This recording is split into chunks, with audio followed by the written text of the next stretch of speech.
Olá, tudo bem com você? Nós estamos lendo o Novo Testamento em ordem cronológica, agora Mateus capítulo 16. Nós vamos concluir esse capítulo, vou começar a partir do versículo 18.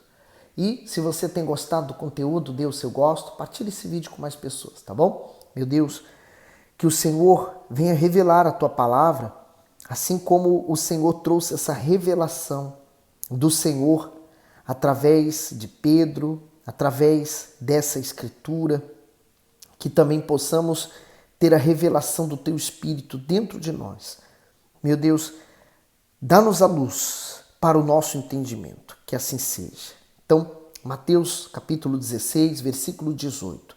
E também eu te digo que tu és Pedro, e sobre esta pedra edificarei a minha igreja, e as portas do inferno não prevalecerão contra ela. Então, como falamos no último vídeo, até exploramos um pouquinho mais, essa pedra é Jesus.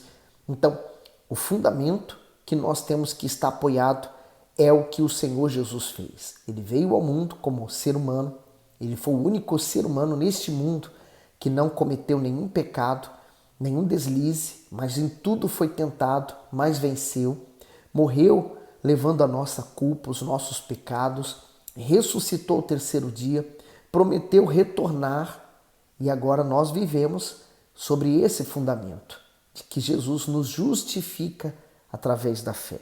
No 19 ele diz, eu te darei as chaves do reino dos céus e tudo que ligares na terra será ligado nos céus e tudo que desligares na terra será desligado nos céus. Então, eu creio que essa chave se chama autoridade no nome de Jesus.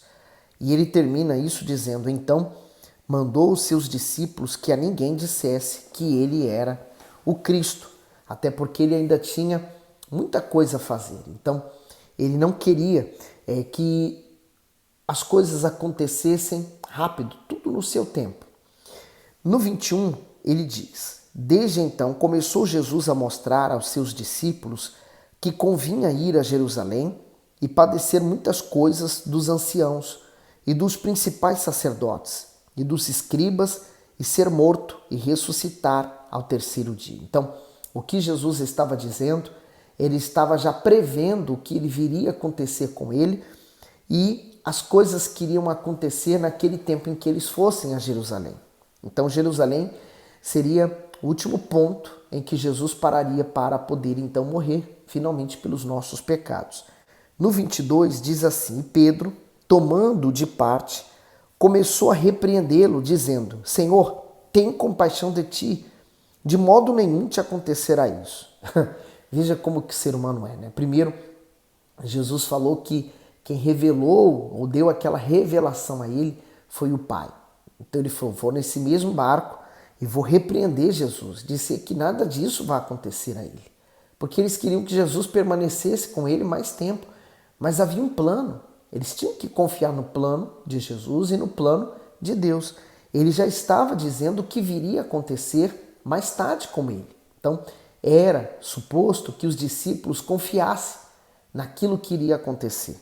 No 23, ele, porém, voltando-se, disse a Pedro, para trás de mim, Satanás, que me serve de escândalo, porque não compreendes as coisas que são de Deus, mas só as que são dos homens. O comentário, Senhor, tem compaixão de ti.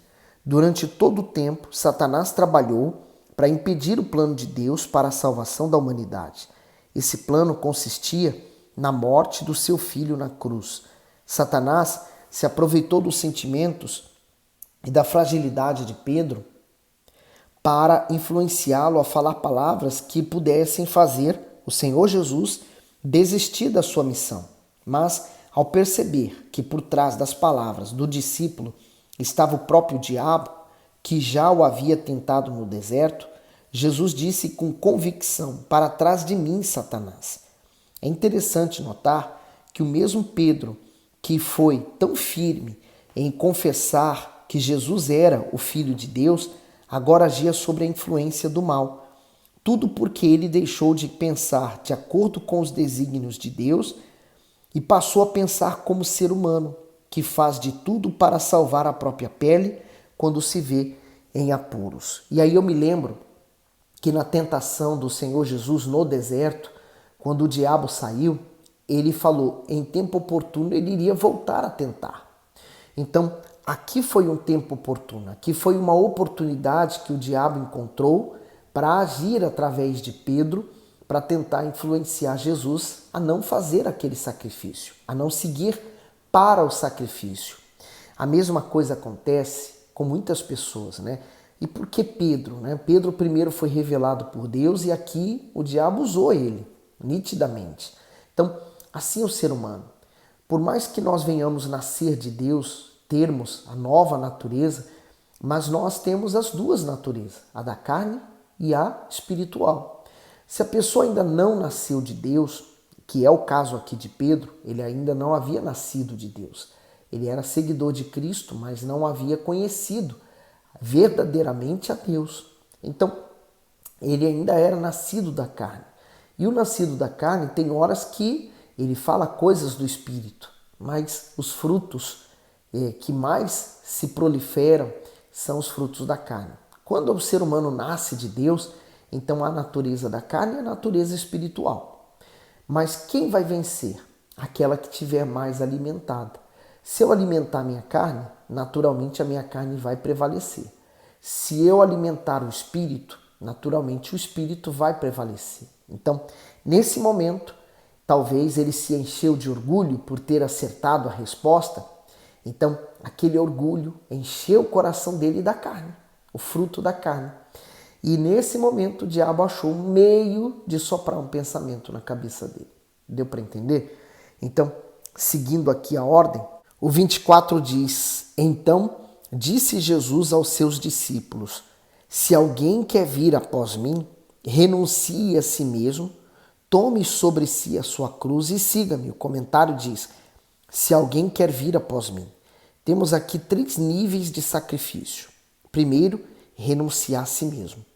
Isso significa abrir mão das nossas vontades e dos nossos desejos para nos submetermos à vontade de Deus. Segundo, tomar a sua cruz. Essa cruz não é a doença, a miséria ou os problemas familiares, e sim a atitude de suportar lutas e perseguições por causa da fé no Senhor Jesus. Terceiro, seguir Jesus. Isso quer dizer obedecer a palavra do Altíssimo em tudo. E esse versículo, ele é o fundamento de todos os que hoje querem seguir Jesus. Porque ele diz, se alguém quiser, né? Não é obrigado. Então eu lembro, lá do Éden, vamos pensar, o pecado, por onde o pecado entrou? Primeiro, quem foi o primeiro a pecar? Foi Satanás. Porque um dia ele estava no monte e ele desejou, ele se encheu de orgulho, de prepotência, e ele desejou se assentar no trono de Deus. E se achou orgulho, iniquidade dentro dele. E ele se transformou em quem ele é hoje, Satanás. Ele convenceu a terça parte de anjos a se rebelarem com ele e foi caído na terra, precipitado na terra. Quando Deus criou o ser humano, homem e mulher, colocou eles no jardim do Éden. Eles poderiam comer de qualquer fruto da árvore, mas Deus determinou que da árvore do conhecimento do bem e do mal eles não deveriam comer. Então, o diabo influenciou a Eva para que Eva então caísse em tentação e viesse também levar Adão a pecar. Então, ali entrou o pecado no ser humano. E o ser humano seguiu pecando, seguiu nessa desordem, nessa desobediência. Então aqui ele fala, se alguém quiser. Deus não criou ninguém robô, né, que obedece irrestritamente aquilo que Deus fala. Ele criou uma coisa dentro de nós perigosa, o livre-arbítrio, né, a decisão de escolha. Eu lembro que havia um homem, um cristão, ele era pastor, e o filho dele foi para a universidade.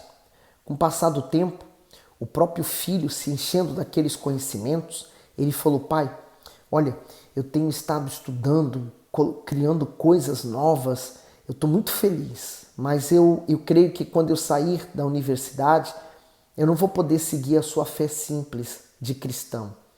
E o pai falou assim, é um privilégio para você, é um triste privilégio para você. Então foi um privilégio para Adão comer da árvore do conhecimento do bem e do mal, mas foi uma triste um triste privilégio, porque ele trouxe sérias consequências. Então, você pode escolher para você, sua vida, seguir a Jesus ou não. Então, ele dá-nos a opção. Se alguém quiser vir após mim, renuncie a si mesmo. Então, qual foi a ordem do pecado? Qual é a ordem do dia do pecado? Não mais fazer a vontade de Deus, mas fazer a sua, a vontade do eu. Então, renunciar o eu, tomar a sua cruz, quer dizer, a cruz era o símbolo de sacrifício, era o símbolo da morte, era o símbolo da entrega, e segui-lo. Então, se eu quero seguir Jesus, eu devo passar por esse processo, como o bispo explicou. No 25, porque aquele que quiser salvar a sua vida, perdê-la-á. E quem perder a sua vida por amor de mim, achá-la-á. Quando a pessoa tem aquela sensação, tudo é meu, eu sou dono de tudo, ela perde. Porque ela termina não tendo o principal. Olha que interessante, quem quiser salvar a sua vida, eu quero salvar minha alma. Mas qual é o critério para que eu me salve? Perder o que eu tenho aqui na terra, né?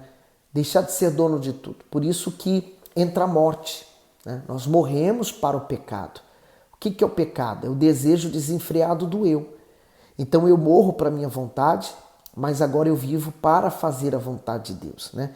Aquele que perder a sua vida por amor de mim. Então por amor a Ele eu vivo para Ele, em função de Jesus.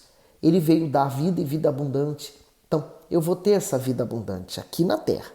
No 26, pois que aproveita o homem ganhar o mundo inteiro se perder a sua alma? Ou que dará o homem em recompensa da sua alma? Esse versículo é muito reflexivo. Você deve pensar muito nele. Vamos destrinchá-lo, né? Antes, vamos ler o comentário? Que ele diz assim: ganhar o mundo e perder a alma.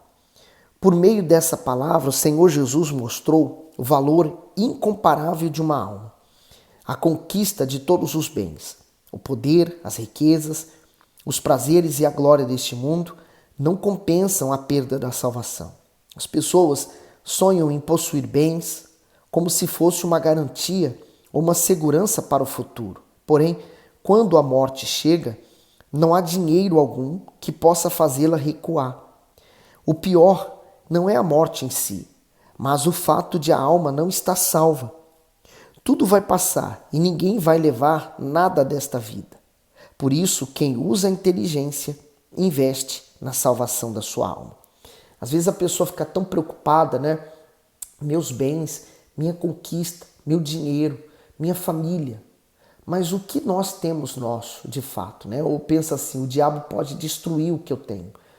O diabo não está preocupado se você tem ou não dinheiro.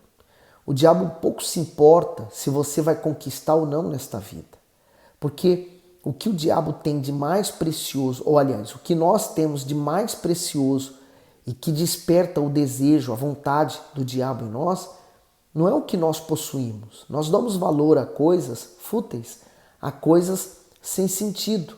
O diabo dá valor à alma. Se soubéssemos o valor da alma, não brincaríamos como brincamos. Não nos distrairíamos como nos distraímos. O ser humano, por exemplo, se ele conquistar muito dinheiro, ele dá valor àquele dinheiro. Ele dá valor àquilo ali. Se ele teve trabalho para ter filhos, então ele dá valor aos filhos. Ele atribui muito valor àquilo. Ele não quer perder. É o bem dele, é o tesouro dele. O diabo não vê esse tesouro. O diabo vê a nossa alma. Deus também, da mesma forma. Ele vê a nossa alma. Porque tudo nessa terra é passageiro. Por exemplo, uma pessoa que está com cancro, em estado terminal. Ela já não consegue falar, ela já está mesmo debilitada, cansada de tudo que ela está vivendo. Ela pode ser bilionária, riquíssima. Aquele dinheiro para ela não vai trazer nenhuma satisfação. Vem alguém e mostra, olha os dígitos que estão na sua conta. Ela daria tudo aquilo para ter saúde. A pessoa que está num estado assim, por exemplo, fala, olha a sua família linda, ela pode se sentir feliz por ter uma família linda, maravilhosa. Mas isso não lhe trará saúde. A pessoa, por exemplo, olha, você tem um trabalho dos sonhos, sua empresa vem prosperando.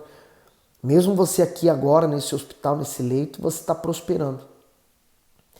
Eu lembro que Steve Jobs, no leito de dor, né, dele, antes de morrer, ele falou que o leito do hospital é o leito mais caro. Ele poderia comprar um hospital com o dinheiro que ele tinha, mas o dinheiro que ele tinha não podia comprar a cura. Então, esse versículo se encaixa perfeitamente. Vamos ler ele de novo? 26, né? Pois que aproveita o homem ganhar o mundo inteiro se perder a sua alma. O que dará o homem em recompensa da sua alma? É tão forte isso. Do que aproveita o homem ganhar o mundo inteiro. Quantas pessoas ganharam o mundo inteiro, né? Ganharam dinheiro, prosperaram, formaram família, mas continuam infelizes, vazios. E quando essas pessoas perdem a alma, o bem mais precioso, elas são completamente afastadas de Jesus, né? O que há de mais importante é você ter a salvação da sua alma. O que dará ao homem recompensa da sua alma? Nenhum bem, nada de valioso, nada de precioso que há nessa terra vai ser validado no mundo, na eternidade. Para quem morre e vai para o inferno, nenhuma riqueza traz nenhuma garantia de vida eterna para ele. No 27, porque o Filho do Homem virá na glória de seu Pai, com os seus anjos, e então dará a cada um segundo as suas obras. Então Jesus voltará, é a promessa dele, né? Porque ele falou da sua morte, do que aconteceria com ele. Pedro então se manifestou, e aqui ele vem dizendo agora, porque o Filho do Homem virá na glória de seu Pai. Ele voltará. Então dará a cada um segundo as suas obras. Quais são as obras que você tem apresentado a Deus? Por mais obras que eu possa fazer, né, gravando vídeos aqui para tentar ajudar as pessoas a compreenderem a Bíblia, o trabalho que eu faço na igreja, ver pessoas curadas quando eu oro, tudo isso é muito satisfatório, muito bom, me torna feliz, me faz feliz. Mas essas obras não podem me salvar. Somente Jesus, o seu sacrifício, o seu sangue derramado em minha vida, poderá me salvar. Você pode ser muito útil na obra de Deus, fazer um trabalho exímio, mas se você não tiver Jesus, as suas obras não vão te ajudar a ser salvos. 28. Em verdade vos digo que alguns há dos que aqui estão que não provarão a morte até que vejam vir o Filho do Homem no seu reino. Eu anseio por esse dia. O dia em que Jesus volte e eu possa encontrá-lo nas nuvens, né? Ir de encontro a ele, é o arrebatamento. Nós vamos ler isso um pouco nas cartas e também em Apocalipse. Mas também anseio verdadeiramente que se eu morresse hoje, quando eu fechar meus olhos para este mundo, eu possa me encontrar com meu Senhor e Salvador, Jesus Cristo. Espero ter ajudado. Que Deus abençoe você abundantemente, em nome de Jesus.